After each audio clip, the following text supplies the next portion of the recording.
12 থেকে 16 ফেব্রুয়ারি আবহাওয়ার পরিবর্তন, পরপর দুটি পশ্চিমী ঝঞ্ঝা ঢুকবে উত্তর পশ্চিম ভারতে। 13 এবং 16 ফেব্রুয়ারি দুটি পশ্চিমী ঝঞ্ঝার প্রবল সম্ভাবনা। পশ্চিমী ঝঞ্ঝার প্রভাবে বজ্রবিদ্যুৎ সহ ঝড় বৃষ্টি হতে পারে, এমনটাও সম্ভাবনা থাকছে।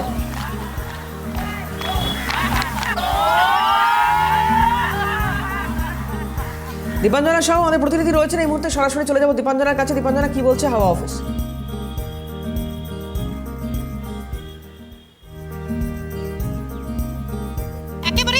প্রথমেই তোমাকে জানাই সুপ্রভাত। আর দেখো, 12ই ফেব্রুয়ারি থেকে 16ই ফেব্রুয়ারি এই কয়েকটা দিন একেবারে ওয়েদারের রদবদল বলা যায়। তার কারণ ইতিমধ্যে আলিপুর হাওয়া অফিস জানিয়ে দিয়েছে যে হঠাৎ করে 180 ডিগ্রি ঘুরে যেতে পারে আবহাওয়া। তার কারণ যে দুটি পশ্চিমী ঝঞ্ঝা তৈরি হয়েছে, সেই দুটি পশ্চিমী ঝঞ্ঝার প্রভাব পড়তে পারে এই 12 থেকে 16 তারিখের মধ্যে। তার কারণেই এই পশ্চিমী ঝঞ্ঝার কারণেই কিন্তু বিভিন্ন জেলাতে কিন্তু বৃষ্টিপাতের সম্ভাবনা রয়েছে। তবে যেটা আমরা জানতে পারছি, আজকের সর্বোচ্চ তাপমাত্রা 32 ডিগ্রি সেলসিয়াস, সর্বনিম্ন তাপমাত্রা 16 ডিগ্রি সেলসিয়াস। এবং উইকেন্ডে আর কোনোভাবেই রাজ্যবাসী শীত উপভোগ করতে পারবে না। বুধবার থেকে শুরু হয়ে গিয়েছে তাপমাত্রা বাড়তে শুরু করেছে। ইতিমধ্যে দেখা যাচ্ছে যে শুক্রবার থেকে তাপমাত্রা আরও বেশি বাড়তে পারে, 2 থেকে 3 ডিগ্রি বাড়তে পারে বলেই জানিয়েছে আলিপুর হাওয়া অফিস। তবে যে জেলাগুলোতে সতর্কবার্তা জারি করা ছিল, সেগুলো এখন আর কোনো কুয়াশার সতর্কবার্তা জারি নেই। ইতিমধ্যেই দেখা যাচ্ছে যে বাঁকুড়া, বীরভূম, উত্তর 24 পরগনা, দক্ষিণ 24 পরগনা এই সমস্ত জেলাগুলিতে সকালের দিকে একটা হালকা ঠান্ডা থাকছে, কিন্তু বেলা বাড়ার সাথে সাথে কিন্তু তাপমাত্রা বাড়তে শুরু করেছে। তবে সব মিলিয়ে বলা চলে যে শীতকে অতিথি হিসেবে আমরা কয়েকদিন পেয়েছিলাম, কিন্তু আবারও বিদায় জানাতে হচ্ছে। তবে শুক্রবার থেকে তাপমাত্রা আরও বেশি বাড়তে পারে বলেই জানিয়েছে আলিপুর হাওয়া অফিস। দেবারতী, ধন্যবাদ দীপাঞ্জনা। কথা বলছিলাম, দীপাঞ্জনা সাহু ছিলেন আমাদের সঙ্গে সরাসরি।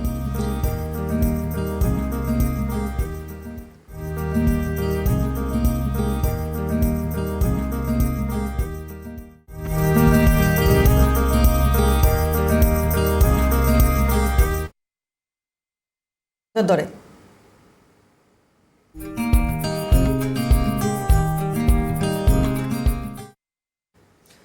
যদুবাবুর বাজারের দিকে নজর রাখবো, সেখানে সবজির দাম কিরকম রয়েছে জানার চেষ্টা করবো। কারণ শীতের দাপট ইতিমধ্যেই কমে গিয়েছে, ফলে শীতকালীন যে সবজিগুলো সেগুলোর দাম কি নিয়ন্ত্রণে থাকছে, নাকি যে গ্রীষ্মকালীন সবজি সেই সবজির আমদানি আস্তে আস্তে বাজারগুলোতে বাড়ছে এবং তার দাম কিরকম রয়েছে সেগুলো একটু জানার চেষ্টা করব এখানে।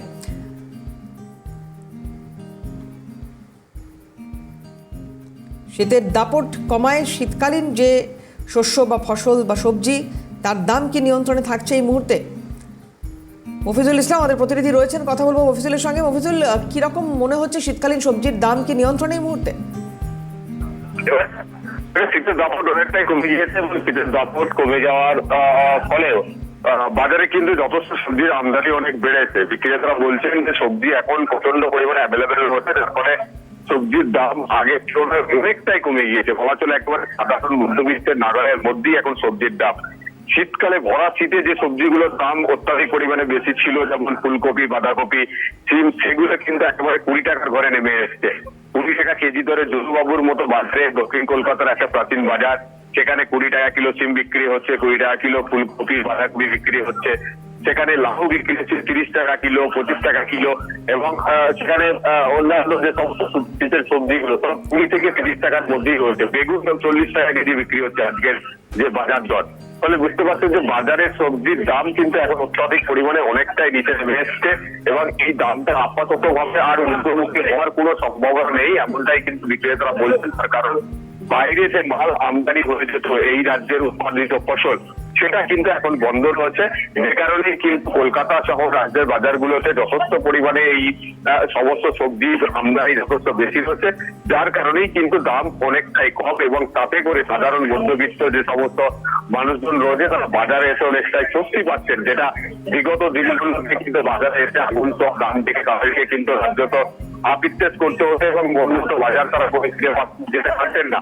এখন কিন্তু বাজার সেই জায়গাতেই পৌঁছে গেছে বাজার দর, যাতে করে কিন্তু মানুষ কিন্তু স্বস্তির সঙ্গে ব্যাগ ভর্তি করে বাজারে ফিরতে পারছে। তার কারণ হচ্ছে। ধন্যবাদ মফিজুল। কথা বলছিলাম, মফিজুল ইসলাম ছিলেন সরাসরি।